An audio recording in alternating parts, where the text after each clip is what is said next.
All right, in front of the camera is Chris to the right and Julie to the left, and they just completed quite the expedition that needs some explaining. They went from the North to the South Pole in the car you see right behind them, and it took about 10 months and a lot of electricity, and they're here to talk about it. So first, Chris, Julie, the first thing I see when I look at this, what technically is a Nissan Ariya, is an Icelandic Super Jeep.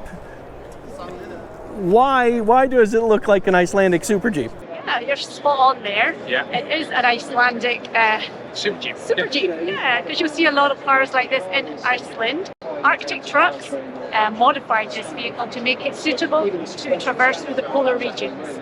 So this car traversed or went from the magnetic North Pole high up to the Canadian Arctic all the way down to the South Pole. And yeah, we needed these big 39-inch BF Goodrich Gale-Tube tires to allow us to traverse the mountains. And if you think of Iceland, they have what they call the Highlands up there, and they love to go off-roading in their big vehicles. And yeah, they've just taken that knowledge and converted to the first EV they've ever done to make this polar suitable. That's a connection. Aside from the obviously different wheels, hugely different tires, what else did Arctic Trails do to this Ariya? So the Arctic trucks basically added 39-inch tires, as we were saying, but what they've done is they've re-engineered the whole of the wheel arches on this car. So the idea behind it is to modify the wheel arches to accommodate the tires, not jack up suspensions. If you jack up suspension, you affect the balance and stability of the car. So they've done that. The drivetrain, the battery, the suspension, like I said, all standard. We've left it standard because our expeditions want to show that EVs, apart from making them just capable to do what they need to do, they are capable of handling the harshest environments on the planet. And underneath, the car has got a big skid plate underneath as well to protect from the amount of bumps and dents and rock impacts on the bottom of the car, just give it that extra protection. Front and back, you probably see there's 3 hitch points. I did, absolutely. And they are designed to basically jack up the car if we ever needed to, either left, right, or the middle. And also on the odd occasion where we got stuck in snow, right? Yeah. And I think that skid plate came in really handy because this car took air in the Arctic. Oh, Plenty of air because it's... From your driving, mainly, yeah. This is a good point in the conversation. You mentioned you guys are a couple. Yes. Yes. Okay. Yes. Yeah. It's a partnership holistically. Yeah. It's not our first expedition though together, is it? So we did the Mongol Rally prior to this in 2017. Yeah. And that was 10,000 miles in a Nissan Leaf from London to Ulan-Ude in southern Siberia. So we had a little bit of, I don't know if it was training. Practice 10,000 miles, 56 days, sleeping inside the Leaf, basically. So in this, that's why we went with the Ariya as well, because the Ariya is inside its factory. Again, so the interior is comfortable, and the idea behind it is we've got to live in this car for 10 months. Yeah. And 10 months because you've got to leave the Arctic by early April, because it's an ocean, it's melting. And we had a situation where the ice road was actually melting, so we had to drive across the ice road or we'd be stranded in the Arctic. And then we can't go into Antarctica until until late November. So we're forced to take 10 months. No, we had to take 10 months because we're in an EV. Understood. Okay, that's interesting insight. And I figured it wasn't literal nonstop charging and going, and that's 10 months, but it did seem like planning where and how you would charge this did play a role. But you said something before we get there that I do want to touch on. Standard electric motors from the Ariya, standard drivetrain. You didn't add limited slip differentials or clutch packs or beef up anything there. We're relying on the e-Force technology system that Nissan built for the Ariya to basically do all of that work. And it adapted to the much larger wheel and tires? Yeah. Interesting.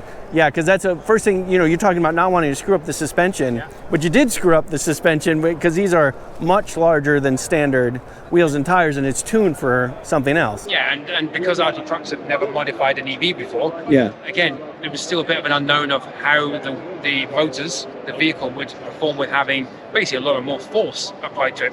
Because we were running 4 PSI at the lowest of tire pressure in the Arctic.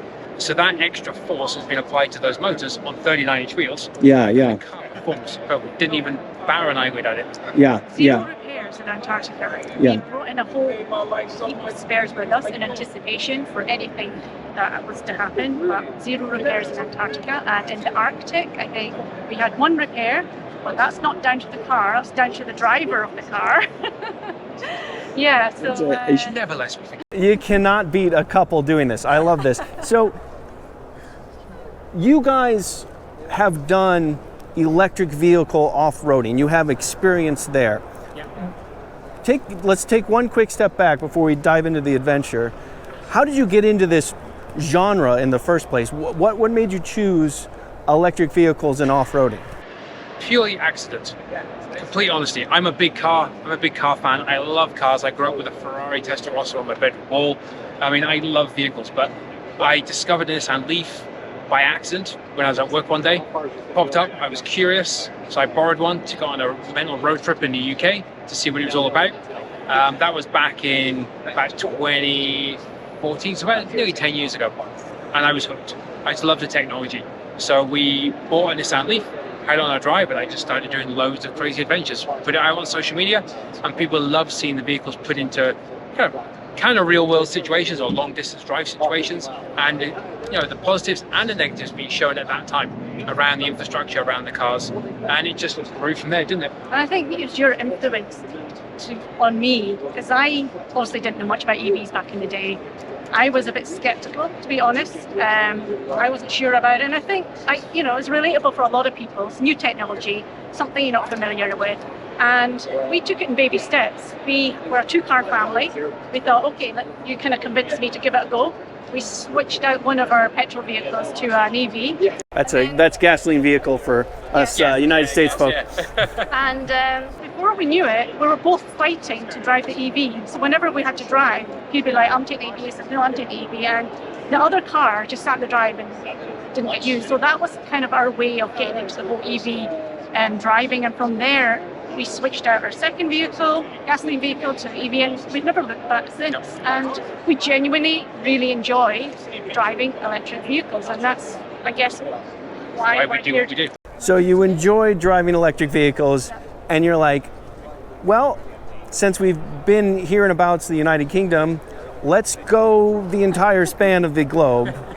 That's a good next step. What was the foundation of the idea of going from the North to the South Pole? It was kind of a continuation from the Mont Rally. Driving all the way that long distance, 10,000 miles, 56 days. We kind of came back home, and I was kind of thinking... Someone came back home. And you did that in, when did you do that rally? That was 2017. 2017, okay. In basically a 30 kilowatt hour Nissan Leaf, so effectively 110, 115 mile range. We added a roof rack, and added raised suspension slightly on that car, which affected the range. So we got about 90 miles of range out of it. And let's say we did that in 56 days. So coming back off that, I kind of wanted, it helped people understand EVs are more capable. And I thought, well, how can we push that further? How can we push technology further? And how can we show just what is really, really possible? And when I did a bit of researching around some ideas, pole to pole kind of came to me when I started looking up in the north. And I looked at it and I thought, nobody's ever attempted this before. Yeah. Nobody in history. And I'm thinking, why? So I spoke to ID Trucks, a few conversations started happening, and we thought, let's go for it. Let's give pole to pole a go in an EV. Well, so I mentioned that this reminded me of Super Jeep. The Adventure reminds me of Long Way Round and Long Way Down. Yeah. Quite funny you say that. Yeah, because that really inspired you, I think, in the beginning. I mean, they did the Long Way Round. Yeah, they did that one first, right. And I think that the travel element gave us inspiration for that. And then, it's quite funny that you mentioned that, because it's been a huge inspiration for me. Okay. I'm fortunate now over the years to know Charlie. I met with him once in Aberdeen. Charlie Borman, the non-movie star. Yes. I mean, he was an actor himself, but not as big as Ewan McGregor. Yeah. And so I met him once in my hometown when he was giving a talk, and he kind of gave me a bit of advice, and I kind of pushed on from there. And ironically, when they did the Long Way Up, the vehicle manufacturer involved in that actually met with me to ask if I thought that truck was actually possible. So we kind of shared the knowledge the other way around. Interesting. Okay, fascinating. Who knows? We might have inspired them to do the long way up with an electric bike. There you go. There you go. It's cyclical and it's circle. Inspired us. We don't know, but it'd be nice to. No, we'll go ahead and officially claim that it's because of you guys. The Ariya. What made you specifically choose the Ariya? And did you reach out to Nissan and say, "Hey, give us one of your cars and let me ruin it"?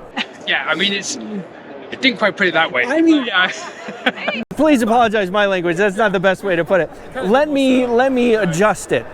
Let me adjust it for specific purposes, and I'll totally give it back one day. Yeah, no, you're literally right. It's kind of like, because we have that history with Nissan, and we've done work with the Mongol Rally and stuff. Other little mini adventures within Nissan. Okay. We kind of had good contacts with them, and then we chatted with them and explained what we're up to next, and then we discussed it, and the Ariya was kind of coming around at that time. So it worked. They were like, yeah, we love this idea, we want to get involved. So we started having a few conversations, and they were like, right, we're in, we want to do this. Right, Nissan's motto, I don't know if you know, is daring to do what others don't. So this expedition and this portable electric vehicle expedition, it really fits that motto, daring to do what others don't. Because quite frankly, no other manufacturers were daring enough to come on board and do this. What about the planning? Like, where did you guys say, okay, we're going to start here and end here, we're going to go this way, and also we're going to charge here. I mean, it sounds like an adventure, but it sounds also like, if I'm blunt, a supply chain issue, like logistics. Yeah. I mean, this idea was born about 6 years ago. I think you came up with the idea, and it's taken a lot of time to plan logistically the whole route. I mean, he's stayed up many nights to like. When did the planning start? Was this in 2017 that the planning started? Literally when we came back from the Mongol Rally. Okay. A few months of that. So it's like, it's just been an evolution. And while we have amazing partners on board, it's Nissan, Goodrich, and Iridium, and X-Way, it's us. This expedition is actually us. We've planned and executed this entire project. So all the planning of infrastructure, charging infrastructure, has been done by us. And it's many, as Julie said, many long nights of making that happen. Because one of the other things we want to do with this is we can plan charging infrastructure in North America and Canada and now even in Mexico. So you've got chargers. When you go into South America, Central America, there's barely anything. So how do you get around that? And that's when we worked with NLXWay to say, well, okay, if there's no chargers, let's put them in the ground. Let's make sure we leave something behind when we actually do this expedition. Oh, I see. Because people say, I'm not going electric because there's no chargers. So we put chargers in the ground. And that means it removes one of those barriers. And that's what NLXWay worked with us on. Every 100, 150 miles, sometimes less than that, we put chargers in the ground as part of the expedition. Fascinating. NLXWay was fundamental, I think, in the support for the South America region. I mean, like Chris says, where there was gaps, they helped us install permanent chargers, so like other people can follow our footsteps and drive that route using those chargers. That's really fascinating. We wanted to kind of do this expedition with purpose and leave legacy behind. And one of the ways we can do that is working with those companies who have the resources, who have the finances, and have their support to do that. And I think we've done really well. Yeah. And when you were in Canada, the United States, etc., developed countries, were you on interstates, or were you venturing? Was this off-road from top to bottom? Interstates, pretty much. So interstates, because although people think 10 months, you've got long time to do that. You're limited, as I said earlier, you've got to get down to Punta Arenas, which is the main city in Chile, to go into Antarctica. You've got to get there by a set time. And then you've got to cross the Darien Gap. The Darien Gap can only be done by boat now, because Darien Gap is a very dangerous element between Colombia and Panama. You can't cross that land area. So all these little elements have time restrictions to them. So you have to keep moving, So we needed to stick with the fastest route, and we needed faster charging, because when we get into Central America, to get to Panama, we're on slow charges.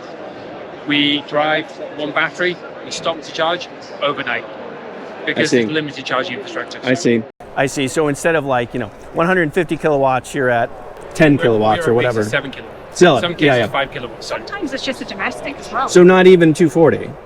240 minimum in Yeah. Chile. Chile and Peru was 220 volt, everything else was 110.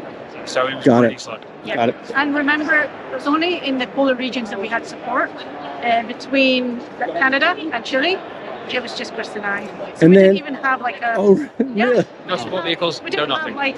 Yeah, it was just me, Chris, and the Ariya. So it's not like you guys had a big diesel tanker behind you or anything like that. No. Yep. We only relied on basically, as I say, public charging infrastructure and the kindness of strangers plugging us in their house or their workshop or their yard. Wow. Okay. Yeah. That's And again, impressive. We just want to demonstrate that we are an everyday husband and wife team that's taken a car. Okay, it's been modified, but mainly standard. And if we could drive from Yellowknife down to Punta Arenas using the existing infrastructure, then we'd like to inspire other people to do that too. And yes, it's not perfect, there are gaps, but if you're adventurous at heart, like we are, go for it, you'll have a blast. What were the biggest surprises on the drive? So many. I mean, we're going into the Arctic and Antarctica. People just don't go there every day, right? That's regions, right? We're 220 miles into the Arctic Ocean, driving on the sea ice. And you've got pressure ridges, you've got massive boulder fields. It's just incredible. And then to do that and then come across a polar bear, that's a pinch yourself moment. That really is. All the worries and stresses that were going through us at that time, the fact the ice road was melting, we had to rush. That moment, it just stopped, didn't it? It's just surreal, like taking this car and driving it over frozen sea ice. Yeah. It's like, we're on frozen sea ice just now, not even on land. Yeah. Some of those moments just incredible. Yeah. And then in Antarctica as well, then you're driving on the kind of. I bet the line at Starbucks was shorter though. So, the car driving experience in these extreme cold temperatures, cars are generally tested between negative 40 and 40 degrees, is kind of 40 degrees Celsius, negative 40 degrees. That's usually the range. You guys probably exceeded that in places. I mean, did the car ever stumble? So in terms of the car, so the coldest we saw up in the Arctic was minus 39. That's Okay. without So- wind chill. Yeah, when you add wind chill, it's way below that. And with us, that was the testing ground. That was us. We knew the battery would be affected, and there'd be some charging challenges around up to a certain percentage. But how can we overcome that? And that was the test for us. So we were able to get into that region. At one point in the early days, we only got about 67% battery because the battery went into protection mode. Okay. So what we did was we learned, because the car's living in minus 39, out exposed. So we learned about how we can induce heat into the battery through the radiator system. And that allowed the battery to warm up and be absolutely fine. And then we were charging, if we stayed to 100%, we would have got 100%. No problem at all. So it's just all about, like, for example, at home, you're driving your EV, you've got a garage, you put it in the garage at night. We In just found extreme cold. in extreme cold. So we Yeah. find a way in the Arctic to replicate that essentially by forcing heat into the heater. But we also And it was took fine. learnings from the Arctic and implemented them in Antarctica. So, for example, the warmth was really important. So we didn't have a car tent with us up in the Arctic, but we did work with Vango, and they supplied us a car tent for Antarctica. I see. And that really helped, I think, in terms of the charging speed of the car. Okay, interesting. Okay, so it was just a real fascinating way to show that there are extremes that can be done, and don't let yourself get too self-conscious about it being different than what you're used to in a general sense.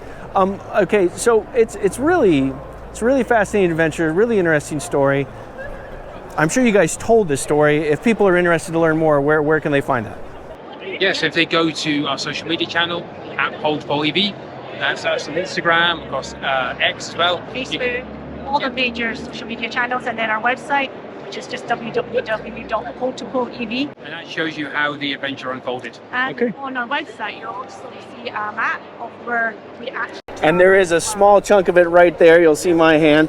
Yes, we can't keep this couple apart. We tried, but well, Julie, Chris, thank you so much for taking the time. I really appreciate it, and I learned a lot. That was really cool. Thank you very much. Thank you so much. Thank you. Appreciate it. Thank you so much.